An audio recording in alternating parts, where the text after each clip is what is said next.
Pratap private ITI YouTube channel में आपका फिर से स्वागत है।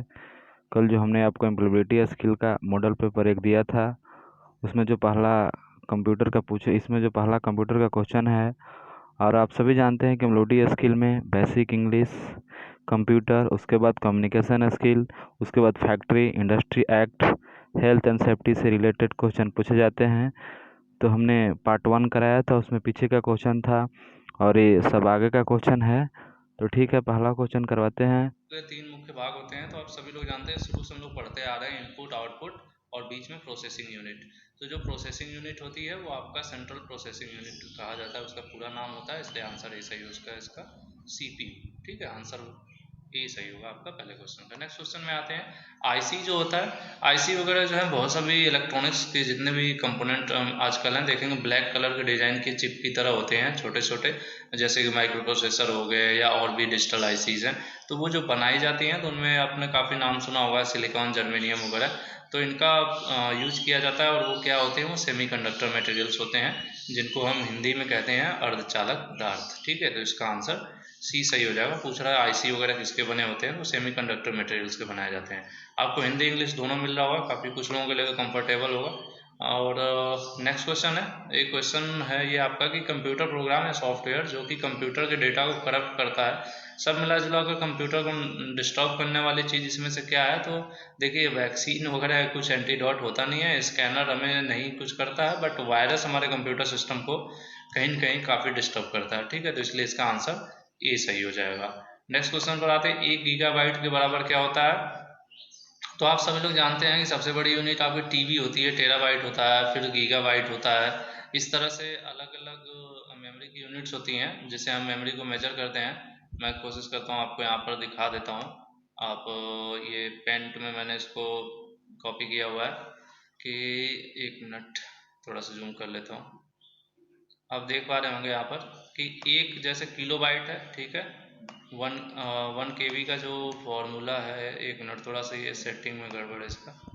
चलिए मैं इसको, गीगाबाइट होता है, गीगाबाइट के बाद मेगाबाइट आता है, मेगाबाइट के बाद फिर किलोबाइट आता है, किलोबाइट के बाद बाइट आता है। तो फिलहाल ये गीगाबाइट पूछ रहा है, तो गीगाबाइट से बाइट तक जाना है हमें, तो सबसे पहले गीगाबाइट से बाइट में आने के लिए हमें किलोबाइट में आना पड़ेगा। ठीक है, गीगाबाइट में 1024 किलोबाइट हो जाएगा, फिर 1024 किलोबाइट में कितना किलोबाइट होगा, तो उसके बाद आप, सॉरी, मेगाबाइट होगा, गीगाबाइट के बाद मेगाबाइट आता है। ठीक है, मेगाबाइट आएगा 1024, फिर 1024 मेगाबाइट में, फिर एक एक मेगाबाइट में 1024 किलोबाइट आएगा, फिर 1 किलोबाइट में 1024 बाइट आएगा। तो सब मिलाकर आप चेक करेंगे तो इसका आंसर सी सही मिलेगा। अगर आपको गीगाबाइट को बाइट में बदलना है तो 3 बार 1024 का गुणा करना पड़ेगा। ठीक है, तो इसलिए इसका आंसर सी होगा सही। मैं वहाँ पर दिखा नहीं पाया था, ये पेंट में सही से एडिट नहीं है इसलिए दिखा नहीं।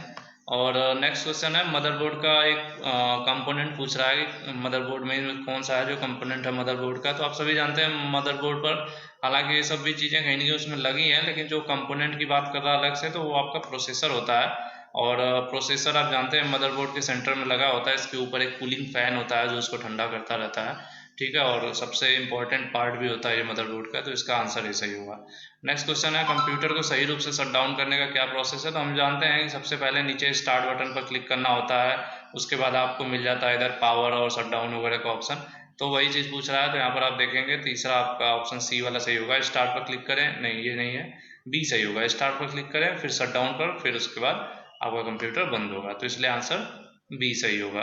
जिसको हिंदी कंफर्टेबल नहीं है, इंग्लिश का क्वेश्चन देख सकता है।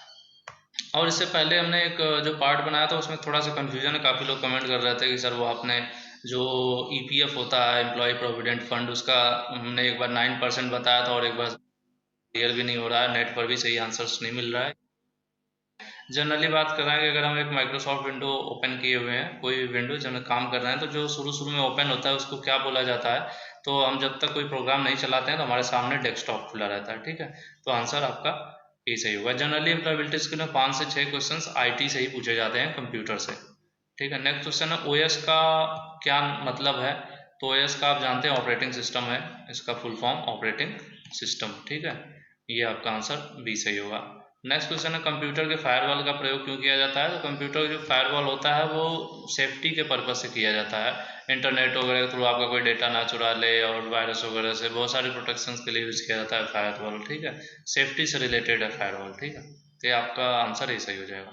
नेक्स्ट है निम्न में से कौन सा पजेसिव प्रोनाउन है। तो देखिए नाउन प्रोनाउन वगैरह इसके लिए आपको इसको मतलब समझना थोड़ा ऐसे समझाया जाना थोड़ा ईजी भी नहीं होता। इसके आपको बेसिक ग्रामर पढ़ना पड़ेगा जो आपकी 8वीं और 10वीं क्लास का होता है। ठीक है, तो उसमें आपको ये सब मिल जाएगा। तो जो पजेसिव प्रोनाउन है आंसर फिलहाल मैं आपको बता रहा हूँ, इसमें आपका आंसर ही सही होगा माइंड। ठीक है, नेक्स्ट क्वेश्चन पर आते हैं। कोष्ठक में दिए गए सही उचित रूप को चुनते हुए वाक्य को पूरा कीजिए। ठीक है, तो ये एक सेंटेंस है जिसको सही आपको करना है। पूछ रहा है कि एक क्लासरूम है जहाँ पर बहुत ज़्यादा शोर था। ठीक है, बहुत ही ज़्यादा शोर था, उसकी बात कर रहा है। तो यहाँ पर आपको सही वर्ड सेट करना है कि सही वर्ड यहाँ पर कौन सा फिट होगा। तो टेरेबल वर्ड है नॉर्मल, तो उसमें टेरेबल से क्या क्या बन सकता है, टेरेबल से टेरिबली बन सकता है। ठीक है, तो वही पूछ रहा है कि यहाँ पर अगर फिल करना होगा तो क्या होगा। तो यहाँ पर टेरेबल जनरली नहीं फिल होगा क्योंकि ये तो वर्ड पहले से ही दे रखा है। यहाँ पर जो सेट होगा सेंटेंस को, अगर सीबीएसई के जो कैंडिडेट होंगे उनके लिए तो ये काफ़ी इजी होगा, थोड़ा यूपी बोर्ड वालों के लिए टफ हो जाता है इंग्लिश। इंग्लिश के भी 2-4 क्वेश्चन होते हैं एम्प्लॉयबिलिटी में, तो अगर आपके पास ग्रामर वगैरह की बुक हो तो जरूर एक नज़र मार लीजिएगा उस पर। इसमें class is terribly loud today, मतलब आज क्लास में ज़्यादा शोरगुल था। तो यहाँ पर आंसर भी आपका सही हो जाएगा। ठीक है, नेक्स्ट क्वेश्चन है निम्न में से कौन सा गुड बाय कहने से संबंधित है।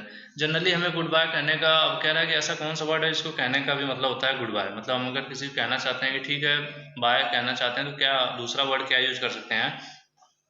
तो यहाँ आप देखेंगे तो इसका जो मैं आपको आंसर की दूंगा, बुक में जो प्रिंट है आंसर की उसमें आंसर गलत दे रखा है, उसमें आंसर बी दे रखा है। लेकिन जनरली इसका आंसर जो है हमारे अकॉर्डिंग, मेरे अकॉर्डिंग जो है सी सही होगा। अगर हम किसी को कहते हैं सी यू सून, तो इसका मतलब यही होता है ना कि बाय। अगर ऐसा भी तो होता है, कभी हम बातचीत में कहते हैं सी यू सून, मतलब कि चलो अब आज तो चलते हैं फिर मिलेंगे, फिर मिलेंगे। तो इसका मतलब क्या है, गुड बाय तो कहना चाह रहे हैं। बाकी इन तीनों का इसका आंसर जो है नीचे आंसर की में गलत है, तो उसको आप करेक्ट कर लीजिएगा। ठीक है, पीडीएफ वगैरह भी मिलेगा आपको, तो ध्यान रखिएगा। इसका आंसर सी सही होगा। नेक्स्ट क्वेश्चन है not to be able to make head और टेल समथिंग, मतलब ये कह रहा है कि किसी चीज़ का फॉर एग्जांपल दे रहा है कि वो क्लियर नहीं कर पा रहा है, हेड या टेल मतलब कंफ्यूज है। ठीक है, तो इसका तीनों में से कौन सा आंसर सही होगा। तो इस सेंटेंस के लिए मतलब अगर वो नॉट, देखिए not to be able to make head और टेल, मतलब ना तो वो हेड समझ पा रहा है ना टेल कर पा रहा है उसको, मतलब अभी कंफ्यूज है। सेंटेंस का यही मतलब है, किसी बात को लेकर कंफ्यूज है। तो इसमें से देखिए, इसमें से आंसर आपका डी सही हो जाएगा। कंफ्यूज है इसका मतलब क्या है, वो समझ नहीं पा रहा है। ठीक है, उसके बाद आपका ये पैराडॉक्स, पैराडॉक्स जो है एक इसका पूछ रहा है, सिनोनिम्स पूछ रहा है, इसका पर्यायवाची शब्द पूछ रहा है। तो पैराडॉक्स मतलब जनरली होता है कि एक दो चीज़ें एक जैसी ही हों और वो आदमी परेशान हो जाए, उसमें पहचान ना पाए कि कौन सा कौन है क्या है, कंफ्यूज हो जाए, तो ऐसे सीन को पैराडॉक्स बोला जाता है। तो यहाँ पर आपका आंसर जो इसे मैच करेगा वो पजल हो जाएगा। ठीक है, पजल में भी आदमी कंफ्यूज रहता है, तो यहाँ पर आंसर इसका सिनोनिम्स जो है बी हो जाएगा। नेक्स्ट क्वेश्चन पर आते हैं। सही शब्द के उचित रूप को चुनते हुए रिक्त स्थान को वो फिलअप करना है। तो इसमें देख रहा है कि those who don't smoke generally live than those who smoke. तो ये कह रहा है कि जो लोग सिगरेट पीते हैं, नहीं सॉरी, जो लोग सिगरेट नहीं पीते हैं वो सिगरेट पीने वालों से ज़्यादा जीते हैं ना, ये कहना चाह रहा है। तो ज़्यादा होगा तो लॉन्ग नहीं बोला जाता है, ऐसे सेंटेंस में लॉन्गर यूज होगा। ठीक है, लॉन्गेस्ट नहीं यूज होगा। लॉन्गेस्ट वगैरह वहाँ यूज किया जाता है, जैसे हम बोलते हैं कि वो वहाँ का पुल जो है, that bridge was longest bridge in India, मतलब कोई पुल है वो सबसे लंबा पुल है, तो उस केस में लॉन्गेस्ट यूज किया जाता है। ठीक है, और यहाँ प्लान हो जाएगा। ठीक है, आंसर भी एजुकेशन से रिलेटेड चीज़ें देते हैं, जॉब फॉर्म होता है करिकुलम, तो आंसर डी सही है इसका। नेक्स्ट क्वेश्चन है वर्ड स्ट्रेच का मतलब एक शब्द में अधिक सिलेबल है, how many syllable does in the expensive. कह रहा है अगर ग्रीन वर्ड में एक सिलेबल है तो उसके कंपैरिजन में एक्सपेंसिव वर्ड में कितने सिलेबल होंगे। सिलेबल मतलब हो रहा है किसी चीज़ पर थोड़ा जोर दे के बोलना ही। ठीक है, किसी वर्ड को बोलने में थोड़ा सा कहीं जोर दे के बोल रहे हैं तो उसी की बात कर रहा है। तो एक्सपेंसिव में आपको 3 वर्ड मिलेंगे जहाँ पर थोड़ा सा आपको वो करना पड़ेगा। ठीक है, तो यहाँ पर आंसर बी सही होगा।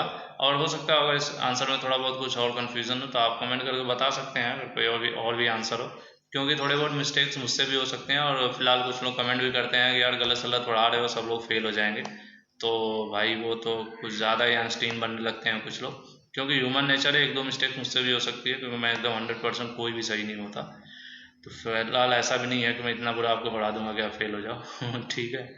तो चलिए नेक्स्ट क्वेश्चन है कि गुड का क्रिया विशेषण क्या है। तो गुड का आप ढूंढेंगे, एडवर्ब ढूंढेंगे, आप चाहे तो उसे गूगल पर सर्च कर लीजिए एडवर्ब ऑफ गुड, तो वहाँ पर आपको वेल मिल जाएगा। ठीक है, तो आंसर डी सही होगा इसका। नेक्स्ट क्वेश्चन है अच्छे आचरण के लिए जार्गन से बचना चाहिए। जार्गन का मतलब अच्छा अगर आप आचरण कर रहे हैं तो किस चीज़ से बचना चाहिए।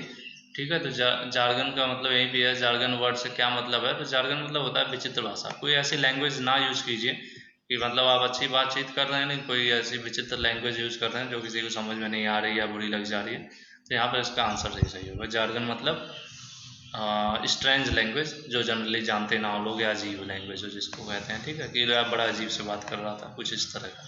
तो आंसर ये सही होगा। नेक्स्ट पर आते हैं, अगर आप बात करते समय किसी वस्तु पर ध्यान दे रहे हैं तो इसका तात्पर्य क्या है। ठीक है, अगर आप मुझसे मेरे सामने फेस टू फेस बैठे हैं, मुझसे बातचीत कर रहे हैं और आपका ध्यान कहीं साइड में उधर टेबल पर रखे या साइड में पौधे पर है या उधर रोड पर गाड़ी जा रही है उधर देख रहे हैं, तो इसका मतलब क्या है। इसका मतलब ये है कि कहीं न कहीं आप कंफर्टेबल नहीं है मेरे साथ, बातचीत नहीं करना चाहते हैं, इसलिए आप इधर उधर अपना मतलब सुन तो मेरी बात रहे हैं यहाँ सामने बैठ कर, लेकिन आपका वो कहीं न कहीं आप कंफर्टेबल नहीं है। ठीक है, तो इसलिए यहाँ पर इसका आंसर जो होगा, आंसर बी सही होगा कि आपको असुविधा महसूस हो रही है, आपको कंफर्टेबल नहीं लग रहा है, इसलिए आप इधर उधर बस दूसरी चीज़ों पर ध्यान दे रहे हैं। ठीक है, नेक्स्ट क्वेश्चन पर आते हैं। सुनने का कौशल एक व्यक्ति के निजी और सार्वजनिक जीवन में बहुत ज़रूरी होता है। ध्यानपूर्वक सुनने का क्या मतलब है। अगर हम कहें कि आपको बहुत ध्यानपूर्वक सुनना है, तो ध्यानपूर्वक सुनने का मतलब है कि जो चीज़ बोली गई है वो आपको पूरा समझ में आ जाए। ठीक है, आंसर इसका डी सही होगा। सिर्फ सुनना नहीं है, समझना भी होता है। इसको लिसनिंग का एक चैप्टर है, लिसनिंग। ठीक है, इफेक्टिव लिसनिंग है उसमें कि एक अच्छी श्रोता जो सुनने वाला होता है उसका क्या अर्थ है, उसका यही मतलब होता है कि वो पूरी बात को समझ लेता है। सिर्फ सुनने से मतलब नहीं होता, समझना भी होता है। तो इसलिए इसका आंसर डी सही होगा। नेक्स्ट क्वेश्चन पर चलते हैं। वार्तालाप के दौरान कौन से विभिन्न प्रकार के प्रश्न पूछे जाते हैं। वार्तालाप से कौन से विभिन्न प्रकार के प्रश्न पूछे जा सकते हैं, किस प्रकार का या किस प्रकार का प्रश्न है। अगर कोई आपसे पूछता है मुझे आपके ITI में प्रयोग होने वाले ऑडियो विजुअल एड्स के बारे में थोड़ा अधिक बताइए। ठीक है, तो ये चीज़ है, ये कहीं ना कहीं एक टेस्ट की तरह क्वेश्चन होगा। ठीक है, वो चेक करना चाह रहा है, जानना चाह रहा है, तो ऐसे क्वेश्चंस को परीक्षण टाइप का प्रश्न कहते हैं। क्वेश्चनिंग करके भी एक चैप्टर इसमें क्वेश्चंस वगैरह है, ये इसी वाले चैप्टर में लिसनिंग आस्किंग, तो उसी में ये भी चीज़ है। ठीक है, इस टाइप के क्वेश्चंस को प्रोबिंग कहा जाता है। ठीक है, तो यहाँ पर आंसर ये सही होगा जिसको हिंदी में परीक्षण बोला गया है। ठीक है, इसी तरह से चलते हैं नेक्स्ट क्वेश्चन की तरफ। साक्षात्कार के दौरान कुछ करें न करें दिए हुए कौन सा न करें। ठीक है, क्या नहीं करना चाहिए क्या करना चाहिए, तो बहुत सारी चीज़ें करना है ना करना है, तो उसमें से फिलहाल पूछ रहा है कौन सी चीज़ नहीं करनी चाहिए। तो अगर आपका इंटरव्यू वगैरह में बैठे हुए हैं तो आपको अपनी मतलब अचानक से ये नहीं पूछ देना चाहिए कि कितनी सैलरी मिलेगी। ठीक है, वहाँ पर सिर्फ आपको वही बताना होता है जो पूछा जाता है, कुछ भी एक्स्ट्रा ऐसा नहीं पूछना चाहिए। तो सैलरी वगैरह के बारे में ना ही पूछें इंटरव्यू के दौरान, क्योंकि इंटरव्यू फिनिश होने के बाद सिलेक्शन वगैरह होता है या फिर आपको HR के साथ अलग से बिठाया जाता है, तो वहाँ पर ये सारी जानकारी आप ले सकते हैं। लेकिन इंटरव्यू के दौरान आपको सैलरी के बारे में नहीं पूछना होता है जनरली। नेक्स्ट क्वेश्चन है नैतिकता से क्या मतलब है। देखिए, नैतिकता जनरली होती है सही गलत की पहचान ही नैतिकता कहलाती है। ठीक है, बाकी इन चीज़ों से मतलब नहीं है, लाभ